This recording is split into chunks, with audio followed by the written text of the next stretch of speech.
Hi there, everyone. Just wanted to welcome everybody to our third annual Moss Park Coalition community meeting. We had our previous meetings online, as you know, and we spoke a lot about community developments and things that the community needs. Uh, and sort of this meeting is going to be a way for us to sort of understand and discuss some of the issues that are impacting the community and regarding some of the important updates that are coming in the next few years in terms of developments like a subway station, a new and revitalized community center and park, and also just speaking a little bit about the private condo development and the issue of affordable housing. And so these are all things that we can expect for this meeting, and we'd like to thank everyone for coming out and being a part of this important meeting. Before we begin and I introduce our next speaker, I'd like to do a little land acknowledgement because it is important that we acknowledge the land that we are currently on. So I would like to acknowledge that Toronto is built upon the traditional lands of the Mississauga, the Anishinaabe, the Huron, the Haudenosaunee, the Wendat, the Chippewa, and many other Indigenous peoples, and that these peoples have been the stewards of the land in Toronto and across Turtle Island for thousands of years. It's important to acknowledge the history of the lands that we are on, to stop and think about how the lands that we use today have supported and nourished other nations, other peoples before we came to use them. We must acknowledge that we now benefit from the land and learn how we may continue to respect the histories and steward of the land. So again, just wanted to thank everyone, and we apologize for the delays. We're going to be progressing as we go. And just wanted to introduce our next speaker, Waleed Khogali Ali, who is a really important member of the Moss Park Coalition and the greater community as well, who's going to be starting things off for us with a little introduction to the coalition and a little bit more information. Thank you, Kais. You did a great job. What a lovely land acknowledgement, Kais. Thank you so much for starting us off. And I want to thank everyone that came out on this beautiful Saturday afternoon. It's not going to rain. Let's pray. It's so beautiful out here. And I just want to, first of all, acknowledge members of the Moss Park Community Benefits Coalition, folks from Building Roots, who are founding members of the Moss Park Coalition. So Building Roots, shout out to all of you. Our support from Toronto Community Benefit Network, from one of the campaign director, Kumsa Baker, right here. Welcome, Kumsa. Residents from across Moss Park who are here. We also have Andre, who's been supporting the Moss Park Coalition from day one. So thank you, Andre, for being here. I'm going to quickly give some background with regards to the Moss Park Coalition, and I'm going to ask a question.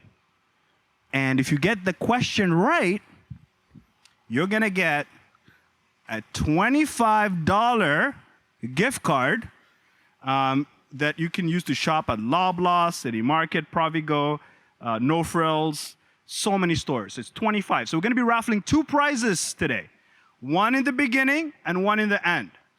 And I just want to encourage everyone, if you haven't registered, please register. If you haven't picked up a survey form, please pick out a survey form. We'd love to hear back from you about this meeting and how effective it was, okay? So let me quickly tell you about the Moss Park Coalition. The Moss Park Coalition started in 2020, just after the pandemic, and it came together because residents were deeply concerned about developments happening in Moss Park, specifically the announcement by the current premier back then, well, until now, Doug Ford, of a Moss Park subway station, right, as part of the Ontario line. We also knew that there was other developments that are coming to our community, especially the John Ennis Community Center. And what we wanted is we wanted to make sure that residents' voices were at the center of this discussion. We didn't want developments being pushed by developers in our community. We wanted to make sure that our priorities as Moss Park were respected and implemented. So your involvement in our coalition makes us stronger, right? So I want you to get involved because we have a lot of work ahead of us when it comes to outreach in the community, when it comes to meeting with our elected representatives and other decision makers to make sure that they fund the priorities that Moss Park residents have identified, okay? All right, before I introduce our next speaker, I'm gonna ask our first question of the day. Are you all ready? Okay.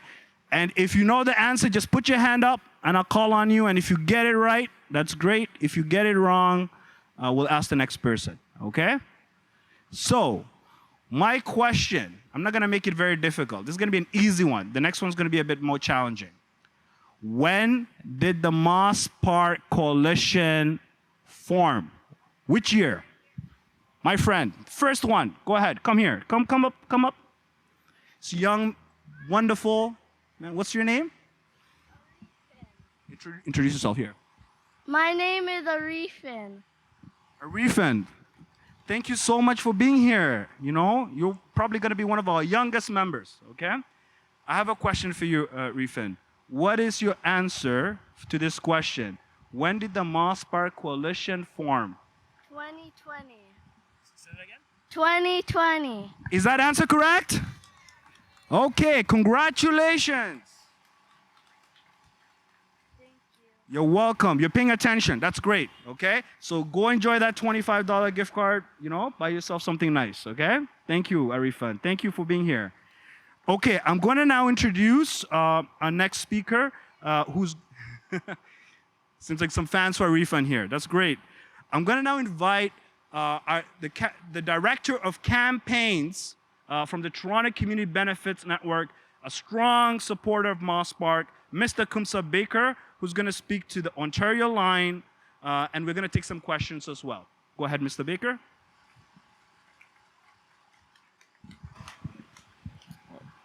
Thank you, Waleed. Good afternoon, everyone.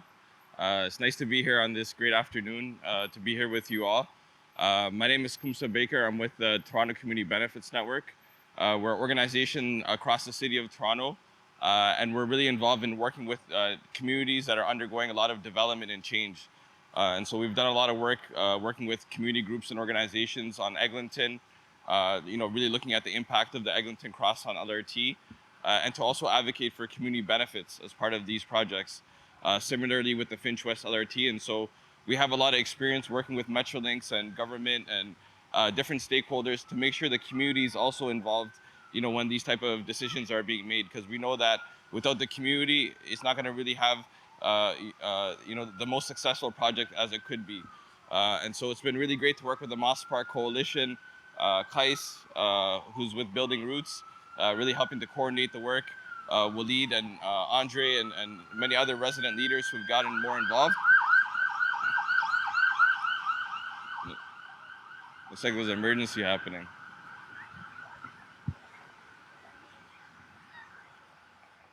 Yeah, and so yeah, with the Ontario line coming, we felt it was really important to do this type of engagement within the community. We've been doing a lot of outreach over the past year. Some of you may have been part of our online meetings during the pandemic because we weren't able to meet in person, but now with the summer, really taking advantage of opportunities like this to get out in the community and talk to people about the Ontario line. How many of you have heard about Ontario line and the Moss Park subway station that's coming up? Okay, awesome. So quite a few. So that's good. For those who don't know about the Ontario line, it's going to be a 15-station transit line that's going to go through right here along Queen to the Moss Park. And so as part of the project, there's going to be lots of construction activity. Similarly, if you know anything about Eglinton, it's a long period for these projects. It is expected to be about 8 years for the project. We have a question here. Yeah, just wondering, what's the purpose of spending a lot of money and a lot of questions about putting a subway in here when we've already got the streetcars, which are quite good enough? That's an excellent question. So the question is, what's the purpose of putting a subway when there's already a streetcar that's undergoing, that's currently here? And also, whereabouts with the Moss Park subway station? We would have to Metrolinx we would need to have Metrolinx to directly respond to that. However, one of the reasons why they're building the Ontario line is it's coming in from the north. So pretty much near Ontario Science Center.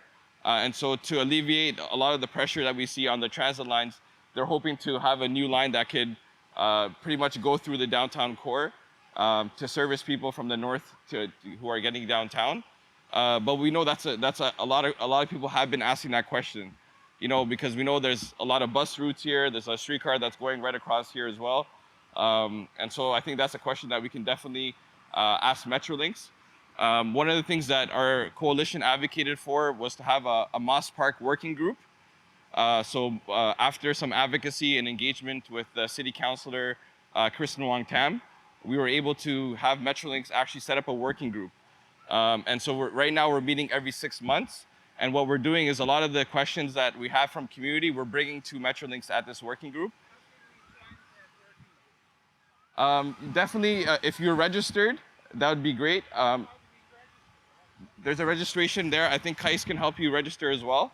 And we want more residents to be involved as well in that working group, because we know that there are a lot of outstanding questions and concerns and issues that people have that Metrolinx needs to be engaging with the community. We would love to have Metrolinx here today, but unfortunately they're not here to answer directly these questions. But by being more involved with the coalition, we can direct a lot of these questions directly to Metrolinx, which is going to be really important. And so that's one of the things that we've advocated for. We've also advocated for different type of community benefits. So we know with a lot of impacts that there's also opportunities for benefits as part of the project. And so some of the benefits that we've been able to advocate for, just gonna pull it up here. So this is it's a 4-pillar program that Metrolinx has now adopted after a lot of community advocacy. And so for the first pillar, it's going to be focused on employment opportunities. And so as part of the project, they're going to ensure that especially those who are living locally in the neighborhood, underrepresented groups, a lot of youth who can get access to some of the opportunities as part of the Ontario line. We know that it's going to be a lot of construction activity, which is going to create a lot of opportunities for apprenticeships and skilled trade opportunities. We know that there's a huge shortage for skilled trades within Ontario, and so this is a great opportunity for someone who's living in Moss Park, in the local neighborhood, to get a foot in the door into the construction industry. It's a great way to earn while you learn. And so, we really want to encourage Metrolinx to work with the community on creating those pathways, and also to do outreach and to support these individuals who are going into these opportunities as well. The other area is around local business supports. So we know that there's a lot of significant impacts to businesses, especially along Queen. There's going to be a lot of construction activity. We know with Eglinton, a lot of businesses in Little Jamaica especially had to close down. A lot of businesses lost revenue. And so it's really important that there's a plan in place before the project starts to ensure that those businesses who are impacted, that there's a process and there's a way to support them, whether it's with monetary supports, just to make sure that we don't lose a lot of these small businesses that are really important in the community. And so that's something that we fought for, and so we're going to really be pushing through the Moss Park Working Group as well. The third one is public realm improvements. So we know with a lot of construction activity, there's going to be a lot of disruption also to the streets, to the sidewalks potentially. And so how can we make sure that the community can actually be better coming out of this project? And so one of the things that we've been really advocating for, especially with the park, is like, how can we have a better park, especially because there's going to be potentially 8 years of construction activity. It's going to be a staging area at Moss Park. So coming out of that, what investments can Metrolinx put in to support a better Moss Park, for the future? And so I know we have folks here today from the City of Toronto who's working on the John Innes project, who are also directly connected to Metrolinx, and they'll share more about what are some of the city's plans for the revitalization of the John Innes, which can also have potentially also support a better park in Moss Park as well. The last one is around community improvement. So overall, we want to make sure that there's community engagement and that the community is involved in identifying different opportunities for improvements. We know that with some of the stations, not directly here in Moss Park, but in neighboring neighborhoods like Corktown and on Parliament, there's going to be lots of development, including housing. And so one of the things that we've also identified is the need for more affordable housing, within the downtown east area. And so we really want to make sure that as part of these projects, as our neighborhood is growing, that we're advocating for community improvements. I know there's going to be a new park as well that's coming up soon. I know Andre is going to be talking about that. Right now I'll pause, take any questions. If you have any questions about the Ontario Line project, if you have any questions about the coalition or the working group, or if you have any questions that we can ask Metrolinx that we can take forward as well. We want to make sure that we're taking your issues directly to Metrolinx. So yeah, I'll open it up to the floor. If anyone wants to come up and ask any questions, or if you have a comment, feel free to do that as well. Thank you. You want to come up? Sure.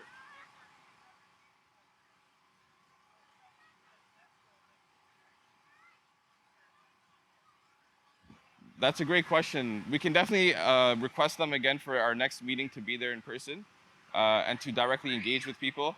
And so that's definitely a question that we're going to be forwarding to Metrolinx to make sure that. Sure. Sorry?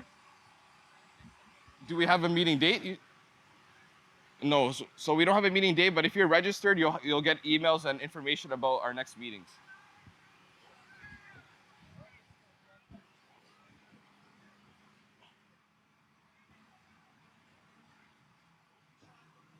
Awesome. And so if we don't have any more questions or comments, I'll turn it over to Andre.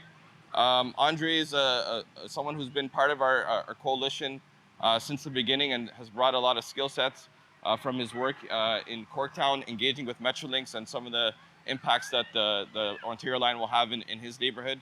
And he's been very active in supporting the Moss Park Coalition. And so Andre will talk a little bit more about some of the changes that are happening in the neighborhood with developments and also related to community benefits and some of the changes that the province has brought down on the municipality and some of the changes that may impact how we fund different type of community benefits as part of private development projects within the neighborhood. So I'll turn it over to Andre. Welcome.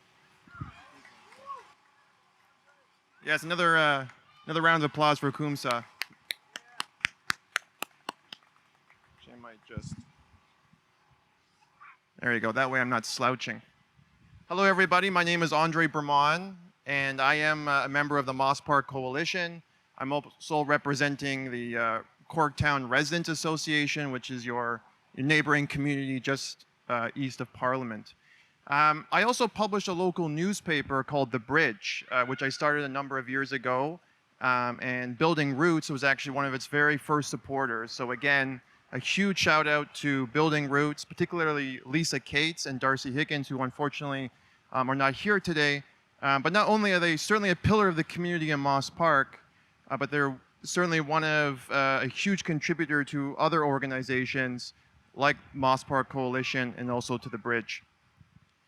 So the subway line, as Kumsa mentioned, is a massive infrastructure project that's going to be coming through the downtown core. And one of the many features that's going to be accompanied this huge subway project is private condo development. And we've not only here in Moss Park where there is a station planned, but also in other stops. One at Corktown Station, which is being planned for Front and Berkeley, kind of Front and Parliament area, as well as in other locations like East Harbour, which is on the mouth of the Don River where the current old Unilever soap factory is. So what these areas are being dubbed by the province is transit-oriented communities, and that's essentially what the province has in mind is that they're going to leverage the land that the subway is going to be built and then sell that land to private development. So these are huge transit-oriented communities meant to densify areas of the downtown. Over there in Corktown Station, like I mentioned, at Front and Berkeley, there are going to be over a dozen buildings being proposed, as well as some sort of community space as well, which has not yet been earmarked for any particular association or group from the city or elsewhere. But these are massive projects. Again, like even around here in Moss Park, we've already seen how disruptive, gentrification has brought about. Obviously, it comes with a lot of positive changes, but it also comes with a lot of uncertainty as well, because we know in this community that there's a lot of social issues, and those issues have not been particularly well addressed over the years. And placing massive private development, many of which don't have affordable units that are affordable, will cause certain or exacerbate some of the many issues already experienced by this community. And I'll just show you one of the sites actually that's being earmarked for development is actually right across the street. Right there in this massive lot between Ontario and McFarren Lane is earmarked for 3 high-rise development, condo developments ranging from 31 to 27 stories, right? So huge development right across the street. And that's been in the works for many years. I believe 2017 was the first proposal by One Properties, which is a developer out of Calgary, I believe. Eventually the site, 2/3 of the site was sold to another developer called Tricon, which mainly does rentals. But these rentals are not affordable rentals. They're going to be at market rentals. So a 1-bedroom apartment could easily be north of $2,200. Yes, sir. Are there any plans for the Let's Build program, like with City Hall, to build rent-geared income housing? The Sir Ashton, if there's going to be any sort of rent-geared income housing here, I would no. Unfortunately, yeah. I mean, The city needs to build high-rises with rent-geared income housing. I absolutely agree. And unfortunately, the city is giving away a lot of property without taking into consideration some of the many housing features that should be implemented. And one of them, of course, is things like RGI or deeply affordable income housing. None of this is being proposed, unfortunately, at a level where the city is going to be taking it in seriously. I mean, obviously, the city is also hand-tied when it comes to land use planning because a lot of that comes from the province, from basically layers and layers of planning framework. And unfortunately, a lot of that doesn't include some of these housing features, which they should be, of course. Yes, sir.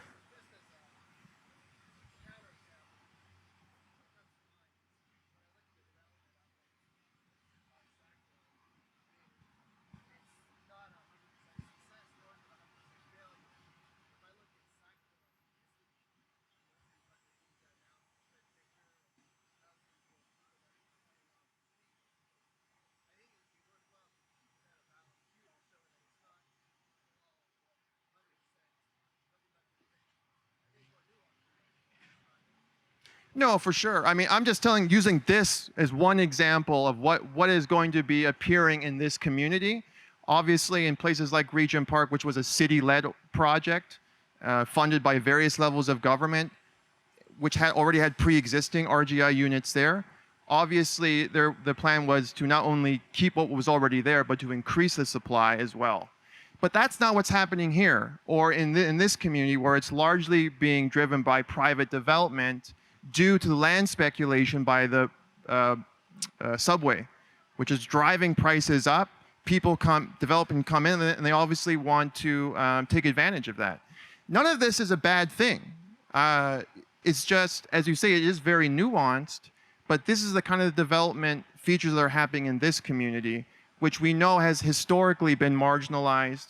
We know it has not have had a lot of social mobility, not a lot of direct engagement like we're doing now, but we're hoping obviously to change that.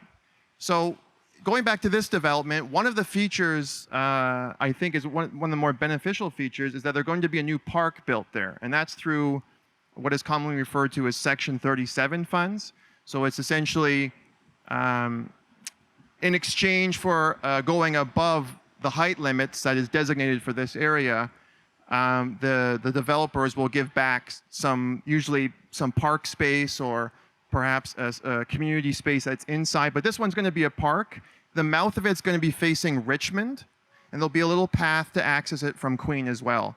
And that park development is going to be directly influenced by the public.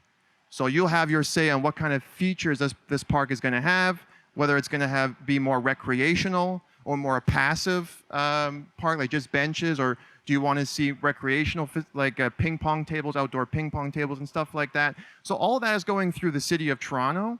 There was a survey that went out a couple of weeks ago, and it's now closed, but those conversations are still being had. So anybody from here, from Moss Park, can get to contact the city, which I think we will have that information before the end of the day, and you can have your say in that.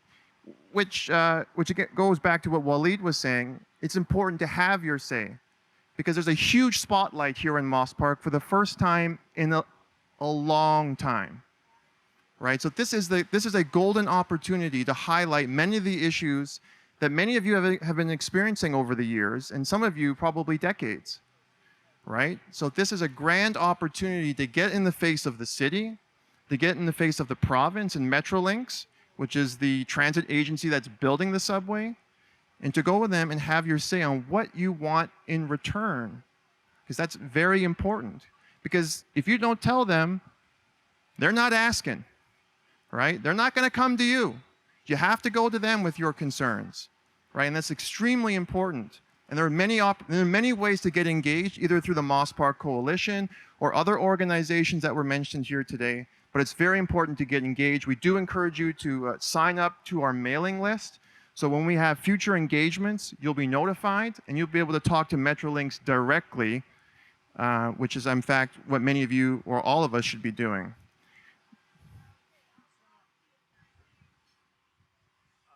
I just want to say that Andre, who is with the Corktown Residents Association, did a phenomenal job pushing back against irresponsible development. Because when you have an increase in density in your community, there are social costs. There's social costs. You have to think about schooling. You have to think about all the needs that the community will require when it comes to supports. So if we don't demand that now, we're going to live with those consequences for decades to come, right? So I just want to encourage you folks to ask the tough questions. Please, this is an opportunity for you to engage with all of your neighbors on potential solutions, what you like to see when it pertains to development, especially community-centered development. Not development pushed by developers, for-profit developers that just want to make a lot of money and leave. That's it. They're not going to live here. They're not going to deal with the consequences, right? So we need to talk about solutions. I want to encourage people to ask Andre questions, to make suggestions of what you would like to see. Thank you. Yeah, thank you, Waleed. Now, of course, I don't have the answers to everything. Today is just an opportunity to inform you all of what's happening. And that's really the first step, right? Is knowing what's going on. So when it comes to the opportunity to ask those questions, you'll know what to ask specifically, right? I don't have anything more else to say. I just want to again, oh, do you have a question, sir? I just want to say something about how the city works. Okay, sir, here you go. So basically, this is how the city works. There's the planning department, and then there's the housing office, and they're very separate from each other. The planning department just wants more people. That's all they care about. They know there's lots of people, and they just want to build stuff. The more, the better. They don't care who builds it. They don't care if it's affordable or it's not affordable. It's whatever comes to them first, whatever has all its ducks in a row with all the money, they'll build it. So then you've got, in a whole other set of offices, you've got the housing people who are trying to build affordable housing. They don't necessarily have enough money all the time. They don't necessarily have what they need, but when they can do it, they do it. But the planning department will approve anything. If we actually want to have less building, that's a whole other fight from trying to get affordable versus not affordable. But the planning department is not going to say no to practically anything, maybe in some extreme cases, but pretty much not anything. If you want to say actually less building, you've got a whole fight on your hand with the planning department because they only care about more. But if you want to go separately to the affordable housing people and say we need more money so that that can be built as affordable, then that's something the housing people can deal with. But the planning department will approve it whether it's affordable or not. Thank you, sir. Yes, a lot of that comes from the province, which has ultimate say on land use planning. So the province wants density, and the city is going to give it to them. So thank you very much for giving me this opportunity again. Again, a huge shout out to Building Roots and to the rest of the Moss Park Coalition. Oh yes, the benefit charge. So one thing I will say, last thing is, so the park, for example, is mentioned here, is part of the community benefits or Section 37. There are other developments in the community that are in the planning pipeline. For example, at the southeast corner of Queen and Sherbourne, where the old Canada House Tavern used to be, that's being earmarked for a 31-story condominium. It has not been approved. It's still going. They're still negotiating with the city on that. Sorry, southwest corner. My apologies. Southwest corner. And right now, I believe the city is going to oppose it, but then it goes to the tribunal, where they'll duke it out with the adjudicator, and eventually the developers usually get what they want, as the gentleman just spoke about directly. So because there's a development going above the height restrictions, there will be opportunities to have community benefits funds allocated from the developer to the neighboring community, Moss Park. Now, what that's going to be, those conversations are still being had. But again, another opportunity for many of you to talk to the city, or some of the candidates here today running for local office. Talk to them and tell them what the kind of changes that you want to see, and when they get elected, they'll remember you, and hopefully put that into place to the best of their ability, of course. Anyways, thank you very much. Thank you very much. Just before we invite Kais to speak to John Ennis and the park revitalization update, I just want to make sure that you all have a very important distinction. The province has asked all cities, all municipalities, to change the regime by which community benefits are assessed. So it used to be the city councillor that used to negotiate with the developer. Here's what we need. Here's how much money you need to put in. Now they want to move it to a standard charge. You know what that standard charge is? 4% of the land value. So 4% of what that land value is what's going to be considered as community benefits. So I want you to note that, because that takes away a lot of influence from our elected representatives on council to push what the community wants, okay? So now let's have Kais talk about the John Ennis and park revitalization. Thank you. Kais? Waiting for Kais here. There he is. Helping residents as always, Kais. Welcome, Kais. Okay. Hi, everyone. My name is Kais Azad. Thanks, Walid, for giving me that introduction. The coalition team is amazing in terms of the support that they give for the community, and many of the community members that are here to also support as well. So again, big thank you to Walid, Kumsa, Andre, and the whole Building Roots team for being here and being able to present. I'd like to thank everyone again for being here and just giving your thoughts and listening to some things that are happening in the community. We have a lot of different representatives from different areas of the city. We have community members, members from organizations in the city, nonprofits. We have candidates who are running for a councillor in the upcoming elections. And we also have, from the city, the Parks and Recs team, who is going to be involved in the revitalization of the community center here. One thing I wanted to point out, I'm not going to take up too much time because I'm going to explain a little bit about what the Parks team is going to be doing. I'm actually encouraging the entire community to give some time, 5 or 10 minutes, even if it's 5 minutes, just to be here and listen to what's happening. This community is yours, and it deserves to be built in a way that reflects the community's needs, your needs. That's the most important thing. A lot of the time, resources are thrown into a community just to check off boxes. You want jobs, we'll give you jobs. Youth programming, give you youth programming. But a lot of the jobs in youth programming are not representative of the community itself. They're not addressing any needs of the community. So the important thing is to be involved in community meetings like this to express your concerns. And together, we advocate for change in this community. There's a lot of change coming, a new subway coming, private condo development is coming. It's going to bring in a lot more people and a lot more businesses. And the existing and the most important community is the community that is here now.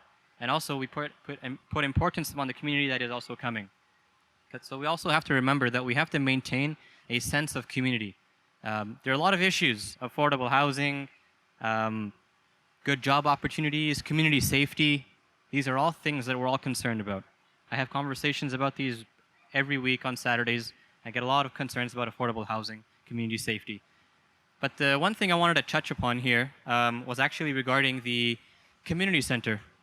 There's a community center just on Queen and Sherbourne, so just in front of the Dollarama that we have here. There's a community center, a really popular community center, John Ennis Community Recreation Center.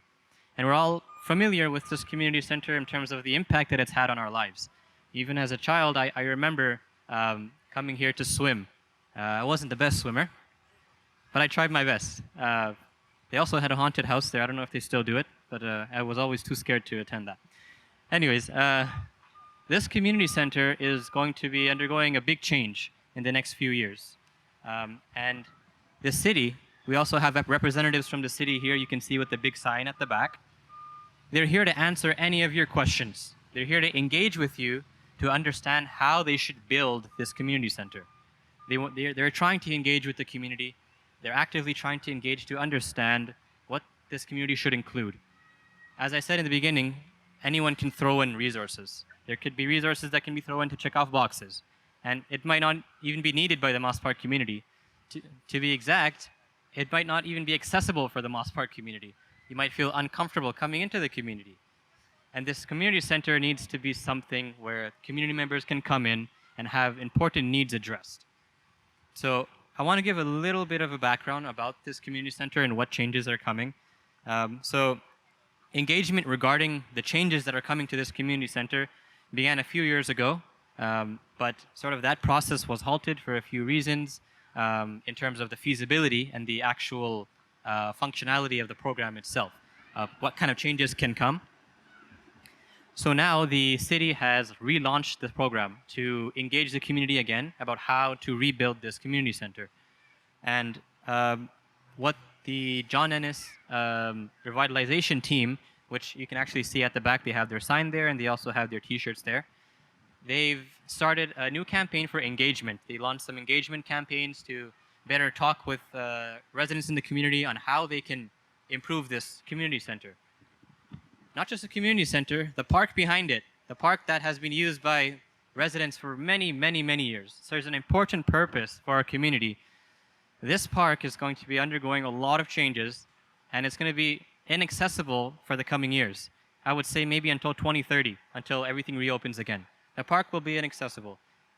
Yes, sir. The main question is, how do we put a stop to that nonsense?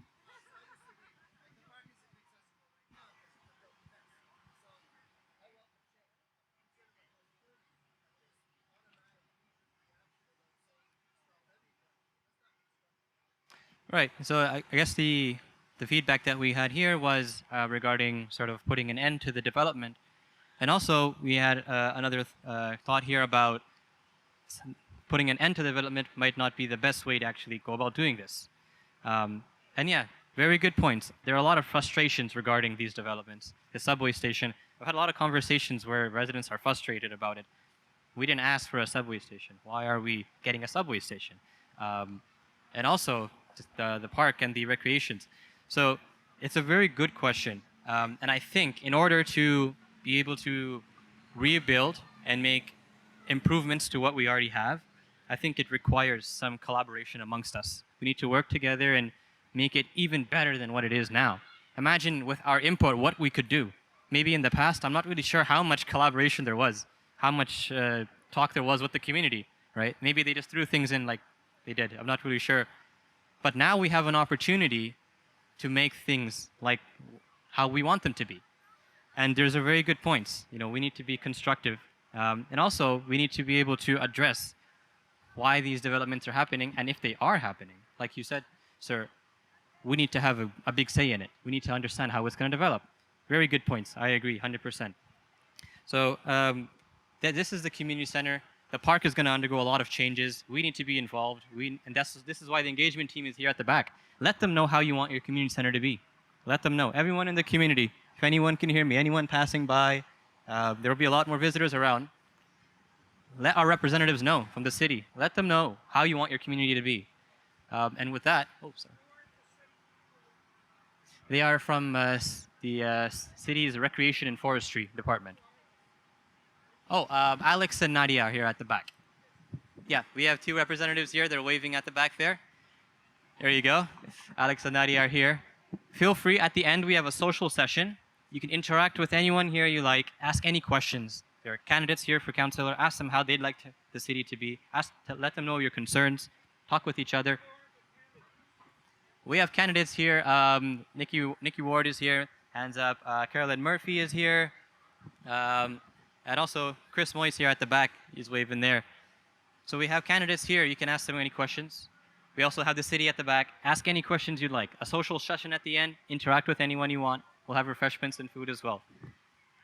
So with that, I'd like to actually hand it over to Kumsa here, if Kumsa's ready to come by. I hope that was engaging. I don't know. There you go. Sorry. You want to do this? This list? We also have representatives from the Toronto Police here as well. So any questions you also have, you could also engage with them. That's okay? Yep. You can also have engagement. Yeah. Awesome. Cool. Awesome. And so this part of the meeting, what we're gonna do is talk a little bit more about what are some of the asks, right? We talked a lot about what's happening in the neighborhood, some of the changes that are being proposed, and it's really important as a coalition that when we meet with decision makers, when we meet with certain developers, when we meet with Metrolinx, we have to have an ask, right? And what exactly is that ask? And so as a coalition over the past year, as we've been talking to community members, we've started to develop a list of asks that we want to put forward. And so at this point, what we're going to do is go through the list of asks that we have, as well as we want to encourage you if there's something that's missing, or if you have a comment or a question about some of our asks, that you can feel free to share it with me. I know I just had a great conversation about accessibility, especially with the new transit project coming forward. And, that's something that we haven't heard, right, from so far. And I think that's something that's really important when you think about all of these changes, all of the construction activity, for someone who has a walker or someone who's in a wheelchair, how could they get around the neighborhood in a safe way? And so that's something that's a really important consideration that I think we need to add to our list. And we want to encourage you to be more involved and to share some of the things that you think are going to be important as some of these changes are being proposed. And so Kais will go through a list of the ask and we'll take any questions and comments. Thank you. Thank you. Thank you so much, Kumsa. One more thing before we go over some of the key priorities and key asks for the community. This is going to be a really, really amazing way to also let you know about some things that we found out about the community. And anyone here from the community, anybody can also comment on things that are of a priority, things that are of issue in this community that need to be addressed. So this list is not just something that we've formed that is confirmed. There's a lot more things that can be added to this list, and we'll add them to the list. We want to be able to bring them up to people who we can speak with in order to collaborate and to bring change to the community. Just another reminder that we have our community surveys. If you are not able to obtain one, just at the front, at the end of the session, you can hand it over to either of us, so Waleed, Kumsa, or myself. And also please do remember to register here at the front with some of your contact info. We'll be happy to get in touch and let you know about community updates. Just a little bit about the priorities for the neighborhood. We want engagement with the community. Engaging with the community is the number one thing here. The fact that we have the city, Rex and Forestry here to engage with the community is huge. We have some form of engagement. We need engagement from Metrolinx regarding the subway station, and we need engagement from our elected representatives who can support us in being able to implement change in this neighborhood. We want community benefits and community improvement. Kumsa is from Toronto Community Benefits Network, and the organization has helped many communities in obtaining many benefits and positive change in the lives of community members in the city of Toronto and even sort of in the GTA as well. So that includes like job opportunities, training workshops, access to creative community space where we could have a lot of programming going on, and just being able to sort of have a vibrant community. We also want a fully funded social development plan. Yeah, there you go, Lead. A fully funded social development plan. I'm going to give a little bit of an introduction to this. As everyone's aware and knows about the Regent Park community. Okay, no one knows about Regent Park? Oh, no. There you go. Kumsa knows about Regent Park. So I'm going to assume everyone knows about, Adora knows about, everyone, yeah, Regent Park. Regent Park has a social development plan.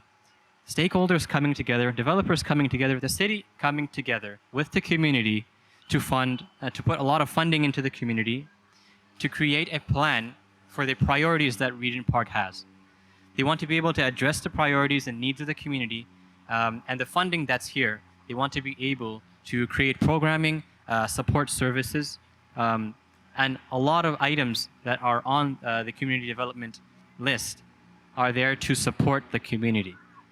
And there's a lot of changes that we've been seeing in Regent Park. The revitalization, when it comes to the new buildings, being able to bring a complete change to Regent Park. 15 years ago, Regent Park was a totally different place. When I grew up in Regent Park, and I sort of was moved out due to my building being broken down. 4 years I left sort of the city, the downtown core of the city.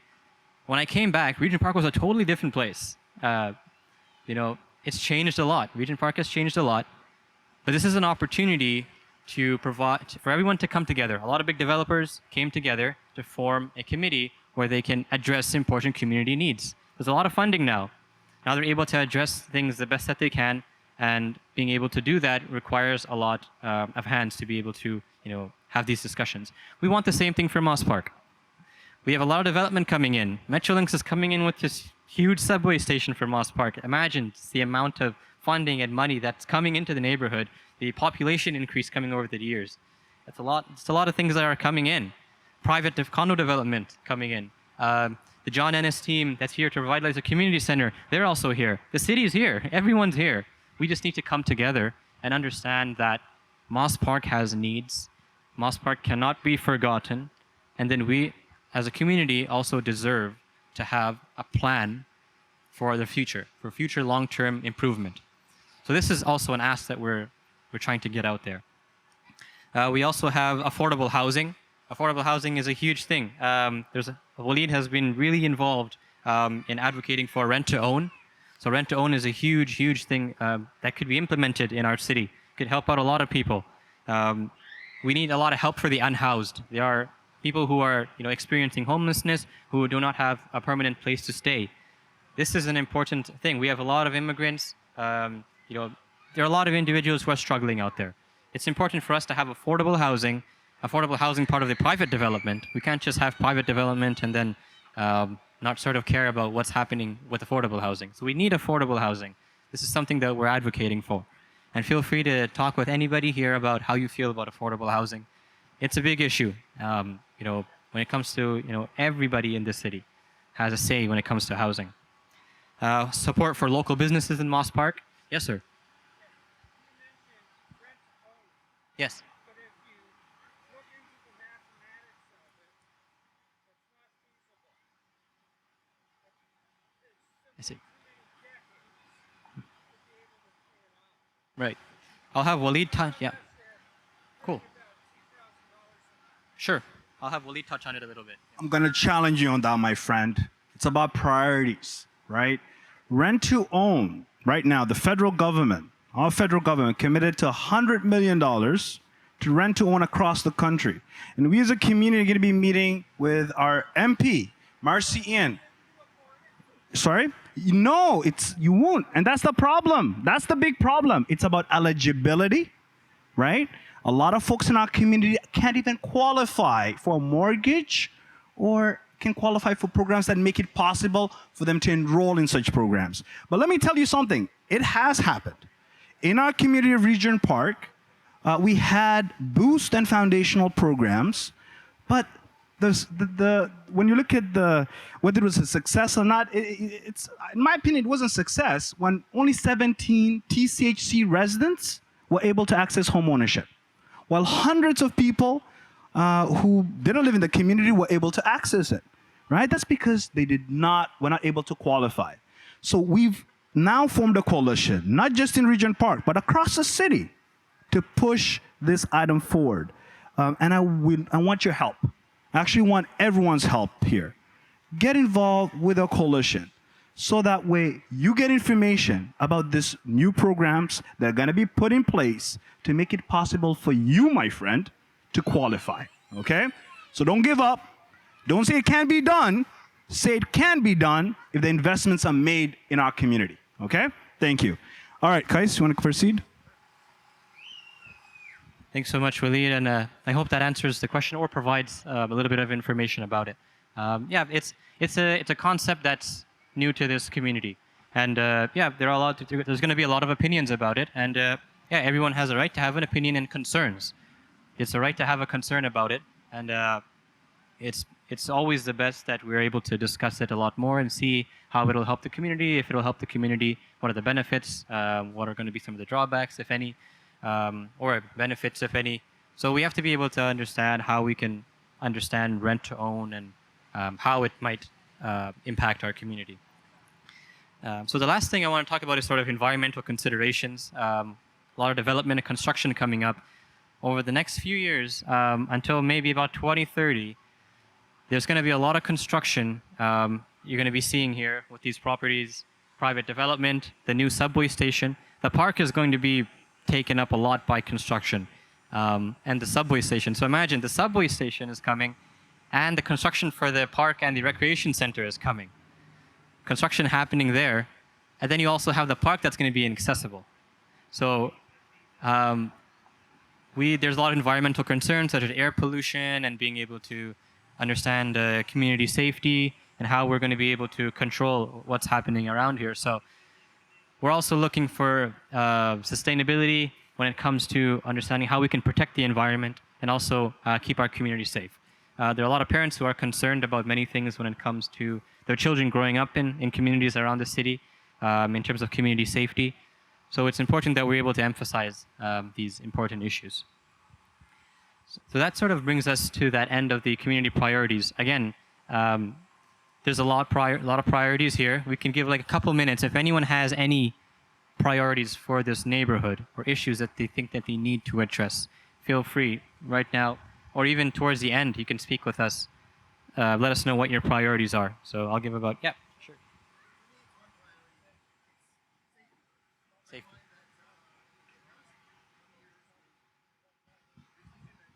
Right. Mm-hmm.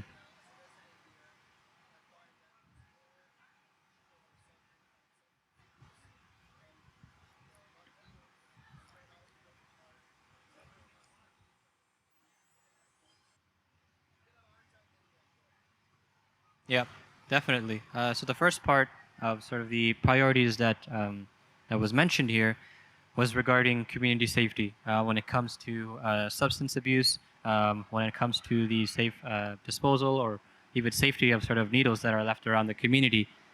We need to have a sense of how to implement community safety in a way that supporting the entire community.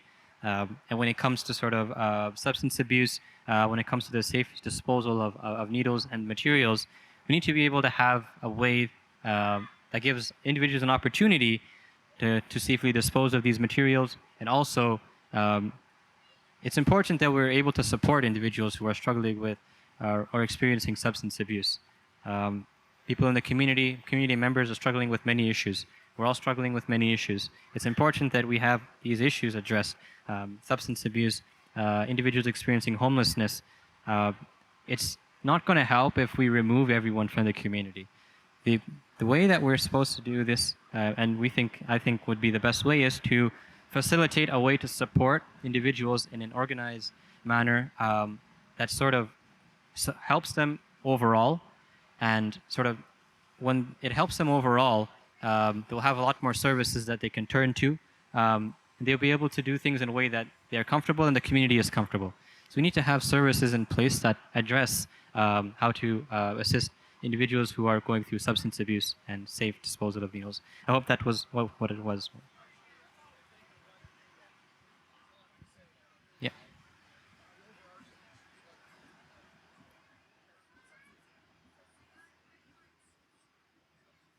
Yeah. Mhm.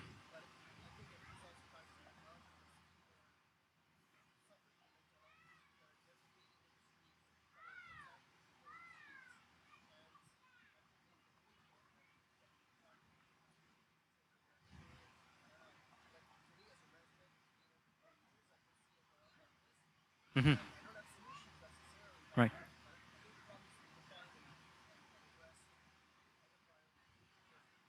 Yeah, definitely, definitely. There's so many different aspects to this. Oh, yes. Sure. Yeah. What I'm gonna do is there's gonna be closing remarks just right now. I'm gonna have sort of Waleed go over, and if you can paraphrase some of the points, yeah, it'll be a lot better. You can do it. Yeah. Thank you, Kais. My neighbor Eve here was making a statement that basically highlighted the challenges we face here in Moss Park when it comes to addressing the causes of the root causes of poverty when I think about it, right? And when we were talking about the social development plan earlier as one of our key priorities, is because we want that investment in our communities. I'll give you some context. In Regent Park has a social development plan that's funded by the City of Toronto. We receive $500,000 every single year for 5 years, so it's about $2.5 million investment to help residents come up with those solutions. When we're talking about rent to own and home ownership, it's about making sure that residents, newcomers, folks who've made Moss Park their home, be invested in their community. When you own something, you want to take care of it, don't you?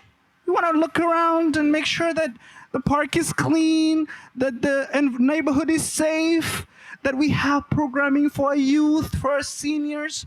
You're all about social cohesion and inclusion, right? That is what we're trying to do here in Moss Park. We're trying to make sure that residents have a say on how their community reaches that point of social cohesion and inclusion, right? And that's work in progress. That's work in progress in Regent Park, and there's a lot of learning. There's a lot of learning that came out of that experience that we want to share with our neighbors here in Moss Park. Okay, so just now I want to make a closing remark, but before I do a closing remark, I'm going to do a quick raffle, the final one, and I said the second one was going to be a bit difficult. Okay, so if you get the question right, you get this amazing $25 gift card. If you get it wrong, someone else will have an opportunity. Here's the question. Everyone paying attention? Yes? Here's the question, my friends. We talked about community benefits, and we talked about something called a new regime of community benefits, something called community benefit charges. What are community benefit charges? How are community benefit charges calculated, actually, to be more clear? Oh my goodness, I see some candidates, but I'm gonna put my friend here. Come on, you tell me. You gotta come up in front. We wanna know who you are. We wanna put, What's your name, my friend? Go ahead. It's the land value. It's the land value. How much percent? 4%? Correct. Thank you. You've been paying attention. And congratulations on your $25 gift card. Okay. Standing. That's why, Nikki. Okay, so I see Nikki, I see Chris, who are candidates for City Council, and I also see my good friend Murphy, right? Caroline, who's also running for City Council. And I want to encourage you folks to meet our candidates. Share your vision of Moss Park. Share your concerns of Moss Park, just like we heard from Eve and my gentleman here. What's your name, sir? Rick. Yes, Rick and others. Share those concerns because they need to hear from you if they're going to be your advocate at City Hall, right? And I want everyone to get to know each other. Please get some food. Please return your survey so we can invite you to the next meeting that we're going to be hosting in the near future. And we're going to invite Metrolinks. We've been paying attention. People want Metrolinks at the meeting. They want to hold them accountable, right? You folks want to hold Metrolinks accountable? Yes? We're going to make sure they show up next time. Okay? We're probably going to send them this video. And be like, the community is missing you. Where are you? Right? And the last thing that I want to say is, please join our coalition. This coalition is as strong as its members, especially its resident members. So join us and let's advocate together to actually achieve social cohesion and inclusion in Moss Park by making sure that our priorities are funded, fully funded. Thank you once again, and let our social start. And if any candidate wants to come up during the social to share their thoughts, please do come up. We don't mind hearing what you have to say, and we'll let other people also engage, okay? So the mic is open for anyone who wants to come and speak for the next 20-something minutes. Go ahead. Sure. I'm going to invite the candidates actually to come up right now. Whoever's ready, come up, share your platform, tell us why you're here, and we want to get to know you. Nikki, you want to start us off? Oh, always, but I was just Okay, go ahead. I was saying the brain can absorb what the stomach can endure. I'm thinking some people might want to grab a bite to eat as opposed to listen to a bunch of politicians or wannabe politicians. So I was going to actually invite maybe I have all of the candidates come up so everybody were identified, and then we're going to have a one-on-one conversations afterwards. If that's okay with you, Waleed, Chris, Caroline, does that make sense to everybody here? Because I know my tummy is rumbling. So, all right, coming up.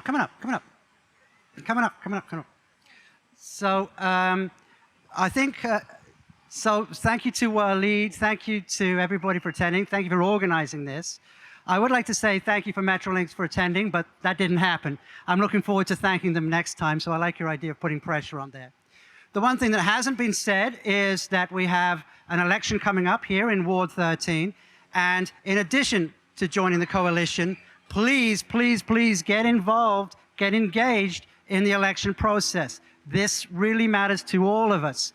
And if you really want to get heard and make your statement, then come out to the debates, get engaged in any of the campaigns, and you can donate to any one of these campaigns, but I'd really prefer it was me. So that's what I've got. Chris, you want to say something? Good afternoon, everyone. Thank you for inviting us here this evening, or this afternoon, actually. I've been a long-time resident of this community, 19 years to be exact. I used to live right across the street. And I agree with all the things that have been said here today in regards to the development across the street here, what's happening in regards to the relief line. I know there's 3 actually lines, stops coming through our ward when this is complete. And also, too, what's happening with the community center. I know that's been, since I've been a trustee for the last 6 years, we've been talking about the community center and its revitalization. And we were about to start that about 2-3 years ago, and then it stopped, arbitrarily. And now we're back at the drawing board.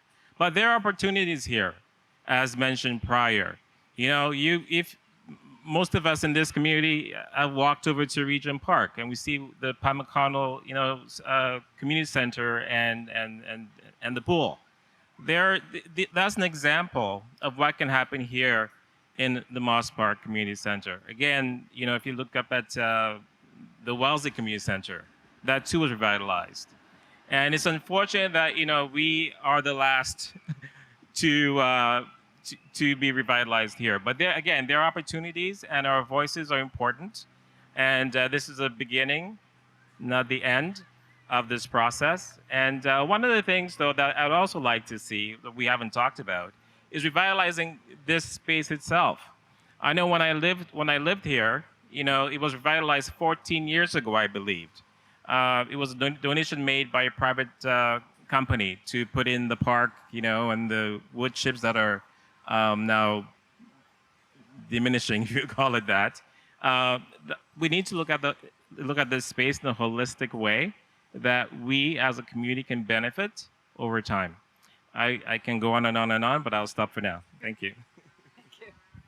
Thank you, Chris. I don't really need a microphone.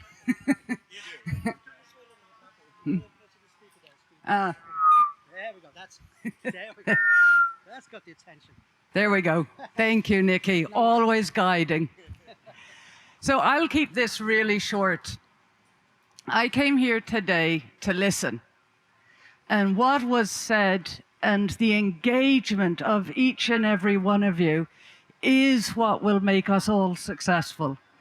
So first and foremost, it is awe-inspiring to see you all out here. Listen to our community leaders, have our police officers here also showing and supporting. This isn't a time for me to politicize and go on. This is a time to say thank you. To what has also been said, it is an election time. I'm not a politician, as clearly you can tell, but I am so impressed with everything I have heard and seen today.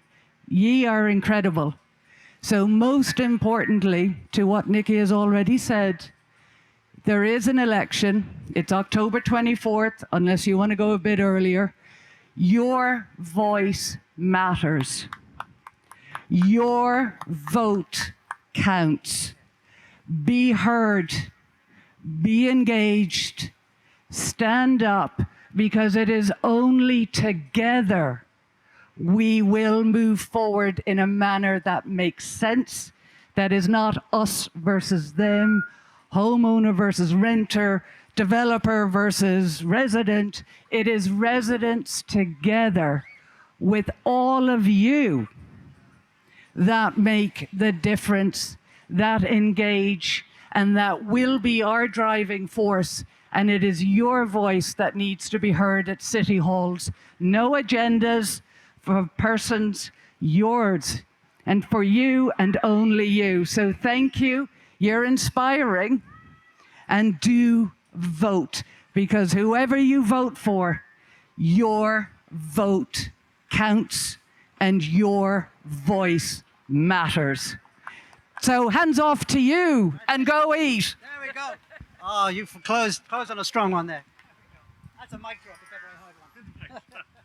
Thank you to our candidates for joining us and sharing, why it's important to get involved civically in our municipal elections. Because you're right, your voice matters. Your voice actually matters. So again, I just want to thank everyone for coming. Please have some delicious food. Get to meet your neighbors. Get to meet the candidates. And please return your survey. And we will for sure be in touch about our next meeting this fall when our friends Metrolinx are going to be present. In fact, we have someone from Metrolinx that showed up today who wants to make sure that they're able to present at our next meeting. So Metrolinx did get the message. I don't know who's been texting Metrolinx or calling Metrolinx, but they got here real quick. So thank you for whoever did that. Yes, Rick? Where's the food? Are you asking where's the food? The food is right there. Kais is going to direct us to the delicious food courtesy of Omi's Kitchen, our sponsor for this community meeting. Can you just take this in? Imagine how amazing this community is when local businesses are willing to sponsor our community meetings like this. So thanks to Omi Kitchen for the delicious meal that was sponsored today. Okay? All right, my friends, have a great time and enjoy your lovely weekend.